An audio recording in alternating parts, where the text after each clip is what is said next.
бо мақсади пешгирии ҳодисаҳои роҳи нақлиёт, баланд бардоштани ҳолати техникӣ ва ҷалби пурраи воситаҳои нақлиёт ба муоинаи ҳатмии техникии давлатӣ ва ҷамъоварии маблағи муқаррарнамудаи пардохти андоз аз соҳибони онҳо, шӯъбачаи бозрасии давлатии автомобилии шӯъбаи Вазорати корҳои дохилӣ дар шаҳри Турсунзода аз санаи 20 апрел то 30 апрели соли 2017 дар қаламрави шаҳри Турсунзода амалиёти муоинаи техникиро доир месозад. бо мақсади таъмин намудани иҷрои супориши мазкур аз ҷониби шӯъбачаи бозрасии давлатии автомобилии шаҳри Турсунзода нақшаи чорабиниҳо тартиб дода шуд ва фаъолияти ҳайати шахсии шӯъбачаи бозрасии давлатии автомобилӣ барои пурзор намудани фаъолият оиди ошкор ва пешгирӣ намудани далелҳои дар муҳлати муқарраршуда ба муоинаи техникии давлатӣ пешниҳод намудани воситаҳои нақлиёт ва саркашӣ намудан аз пардохти муқаррарнамудаи маблағи андоз сафарбар гардид.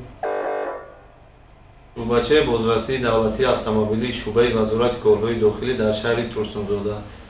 бо мақсади пешгирии ҳодисаҳои роҳу нақлиёт, баланд бардоштани ҳолати техникӣ ва ҷалби пурраи воситаҳои нақлиёт аз муоинаи ҳатмии техникии давлатӣ, ҷамъоварии маблағи муқаррарнамудаи пардохти андоз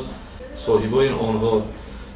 дар шаҳри Турсунзода аз санаи 20 апрел то 30 апрели соли 2017 дар қаламрави шаҳри Турсунзода амалиёти муоинаи техникӣ гузаронида мешавад.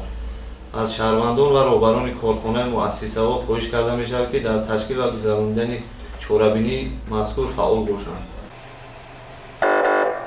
аз ҷониби шӯъбачаи бозрасии давлатии автомобилии шаҳри Турсунзода дар 3 моҳи соли 2017 беш аз 16 000 адад нақлиёт ба қайд гирифта шудааст, ки аз ин теъдод 15 807 адад нақлиёти шахсони воқеӣ ва 637 адад нақлиёти шахсони ҳуқуқӣ мебошад. дар 3 моҳи соли ҷорӣ 2606 адад нақлиёт аз муоинаи техникӣ гузаронида шуд, ки 15.8%-ро ташкил медиҳад. гузориши Диловар Рашидов, Дилмурод Шарипов барои барномаи иттилоотии Хабар.